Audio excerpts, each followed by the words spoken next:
Hi and welcome to id2210. My name is Jim Dowling and I'm the lecturer of this course. This course will introduce peer-to-peer computing and cloud computing.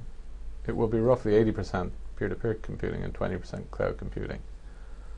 The course will go into some detail about peer-to-peer algorithms and protocols, and we'll also have a higher level overview of cloud computing. So what are peer-to-peer computing and cloud computing? Well, one way of looking at them would be to think of them as transformative technologies. They're examples of new technologies that have been introduced and have transformed how people share data, store data, and process data. So if we take peer-to-peer as an example, many of you will have already heard of peer-to-peer computing.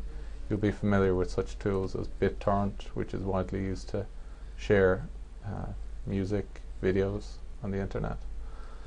And also cloud computing. You may be familiar with tools such as Dropbox, which many people use to store their files. So you can store your files in Dropbox and retrieve them from your mobile phone, from a web browser, from your laptop, or from your desktop. One way of thinking about these different tools and technologies is to think of them in terms of what Gartner called the hype cycle or hype curve. So when a new technology gets introduced, you get a lot of discussion and reporting about the technology in the press and on the internet, and then after a while people tire of it and they kind of think, well, this technology is not really as useful as we thought it would be, and then eventually the technology matures and becomes an everyday part of your working life. So if we think about peer-to-peer computing first, it was introduced roughly in the 1999-2000 era, and it quickly became very successful. So sometime around 2003, 2004, peer-to-peer computing contributed most of the traffic on the internet. So at that time we could have said that peer-to-peer was at the peak of inflated expectations. So people such as large media companies and record companies were running scared, you could say, of the threat of illegal copyrighted material being made available on BitTorrent. And since then, what's happened is we've had a lot of legal music services that have appeared in video services, things like Apple's iTunes, and then we have Netflix and Spotify, and we can really see that we're now probably somewhere around here, the peak of, or the trough of disillusionment. So people have kind of given up a bit on peer-to-peer computing, in particular when Skype, which was one of the standard bearers of peer-to-peer computing, they used peer-to-peer computing to do call setup and call routing. And when Microsoft took over Skype a few years back, they basically unwound the peer-to-peer architecture, and they just replaced what was then a decentralized architecture with now a bunch of servers in server farms located around the world. So we see that peer-to-peer is kind of in an area where we haven't really found a large number of applications of it that basically introduce it into everyday technology. And it has gone through this peak of reporting and I guess widespread interest in the media. But we'll probably move up this slope of enlightenment over the next few years, particularly when optical fiber becomes more widespread. So we already see that in Sweden, that particularly in Stockholm, where up to half the people have access to fiber to the home, that when you do have large amounts of bandwidth available, then new technologies and possibilities emerge for peer-to-peer computing. So that's peer-to-peer computing. What about cloud computing? Well, cloud computing is probably the most hyped technology that's out there at the moment. So you may often hear the phrase that all data is moving to the cloud. And that may or may not be the case. That some of you who've used Dropbox will be aware that there are a lot of advantages to having your data in the cloud, because you can access it from any device at any time in any place. But then there's classes of data that may not be suitable for the cloud, so sensitive data may not be suitable, or government-owned data. So the cloud may go through this cycle as well. It's pretty much to be expected that as a new technology, it will, when people discover some of the limitations of the cloud, particularly in relation to security and availability of data, that will move into the trough of disillusionment, and then cloud computing will be intertwined in the fabric of society, and it'll be a productive technology. It already is productive, but it'll be even more so. So let's talk a bit about the course. The course objective we can define it briefly in terms of its learning objectives. So what we expect you to be able to do by the end of the course is to understand and apply the main concepts and principles from large-scale dynamic decentralized systems. So both cloud computing and peer-to-peer could be considered to fall under this large umbrella. So when we build peer-to-peer applications, BitTorrent systems at the moment can number millions of nodes in a single swarm. And if we think about cloud computing storage systems, there are many, such as Facebook's data storage system, which is up to 10,000 nodes within a single storage system. So within such an environment, nodes will obviously crash, and there'll be partial failures, and you'll have network partitions and so on. So we consider them to be dynamic decentralized systems. Nodes are expected to frequently leave the system and potentially join the system as well. What we'll expect you to be able to do skills-wise is we'll expect you to learn how to implement and evaluate peer-to-peer algorithms, and we'll do that in a simulation environment. So many of you are familiar with Compix from previous courses. We'll be using Compix in this course.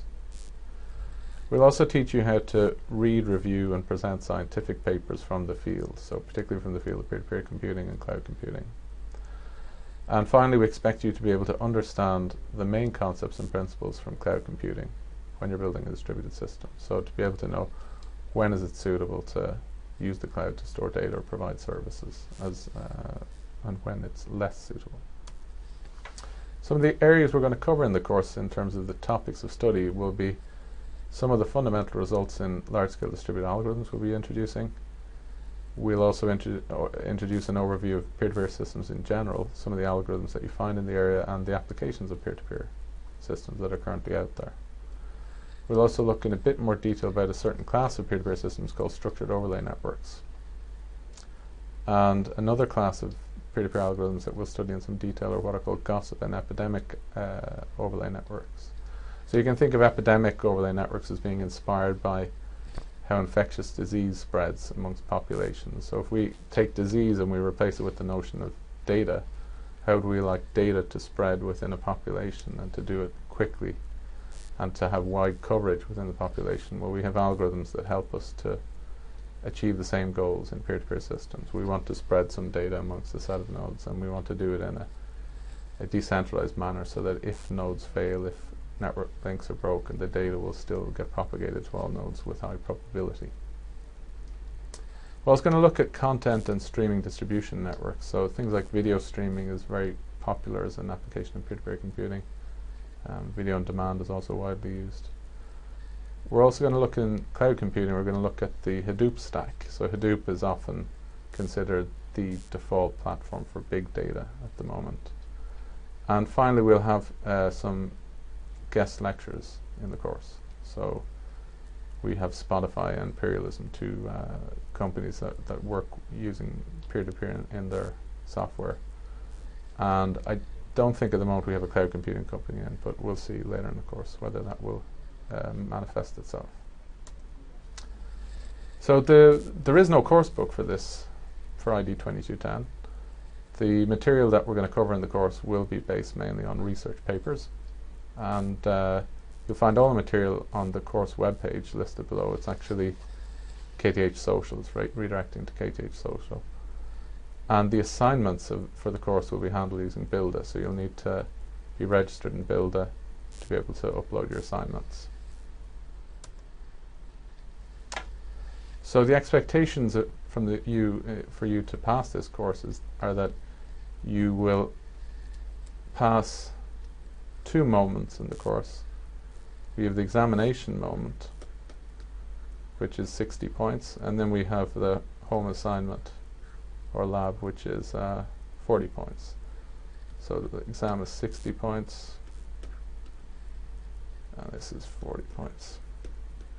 So you have to pass both moments. You have to get a passing grade, which is 30 out of 60 in the upper half, this exam part to pass, and also a minimum of 20 out of 40 points in the home assignment in order to pass. So if we break down the exam moment, we can see that we have 3 different parts. We have reading assignments, we have quizzes, and we have a presentation. The reading assignments will be broken up into 5 papers that you'll have to review throughout the course. Each paper will be worth 4 points each, and they will be graded. So the first 4 papers will be on peer-to-peer systems, and the last paper will be on a cloud computing system. The reading assignments, if you leave them in late, you will get a grade of 0 for them, so we're quite strict on that.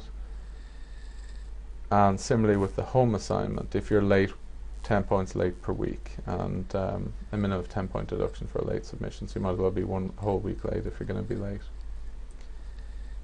The quizzes themselves will be given during 2 of the lab sessions. Each one will be worth 12 points, so they'll be based on the lecture material as well as research papers. And then we have a presentation which you'll get a pass-fail grade for, and that will be 16 points. So the presentation will involve presenting a research paper that you'll be able to select from a list that we provide, and you'll also have to attend at least 2 other presentations to be able to pass your presentation. So the presentation would differ from the reading assignments. In the reading assignments you'll have to write 5 review reports, and each one will be at least 1 page each. You'll be given a template for this, and when you do your reading assignments you should identify and motivate the problem in the paper, pinpoint the main contributions of the paper. You'll also have to know what's good about the paper, the positive aspects of it, what's weak about it, what could be improved. And you'll also be given some questions to answer on each paper in a separate page. They are hard deadlines on the reading assignments. Builder doesn't understand 1 hour late.